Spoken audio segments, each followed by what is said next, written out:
Star Wars Skeleton Crew is the Goonies in space. I know it's a lazy comparison that everyone is making, but can you think of a better one? The story centers around 4 children: annoying main male child Wim, annoying main female child Fern, and their annoying best friends Neel and KB. Expectedly annoying child actors aside, I'm happy to report that Disney has given us 4 characters who aren't just your standard archetypes we've seen hundreds of times. I'm just kidding, they totally are. Wim is your immature, adventurous, and impulsive kid who dreams of being a Jedi. Fern is your cunning and resourceful kid who is constantly rebelling against her overbearing mother. Neel is your classic fearful, studious, rule-following nerd. And KB is your speaks with intention, intelligent, slightly cold, but ultimately caring tech geek.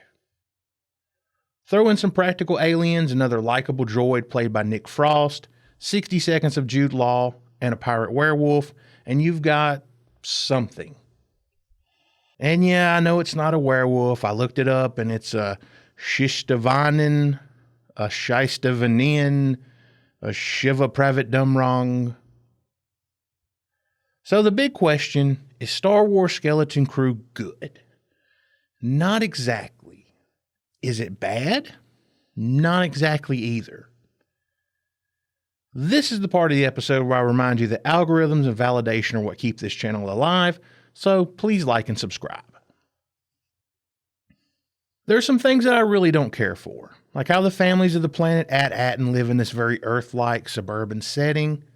I get what they were going for, but it just didn't work for me.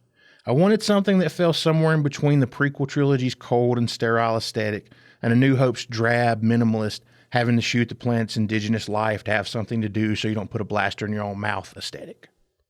Basically, you don't have to make it so alien that it causes the audience to dissociate, but not so familiar that the audience fixates on the mundane.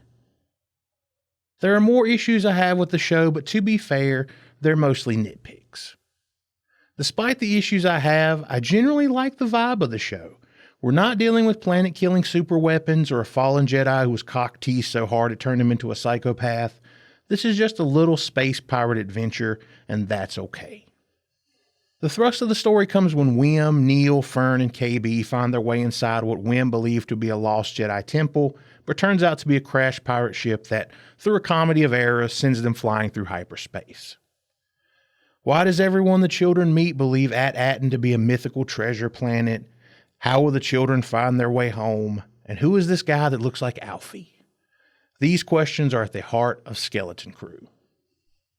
Take that premise, mix in some subjective child actor performances, cliched characters, a droid obsessed with throwing people out of the airlock, below average to good special effects, average to pretty good practical effects, and all the 80s Amblin fun you can stomach, and you end up with a decent 2-episode premiere. Star Wars Skeleton Crew earns a 6 out of 10 from me, which ranks it as decent. Thank you for joining me. If you like this review, please like and subscribe for more.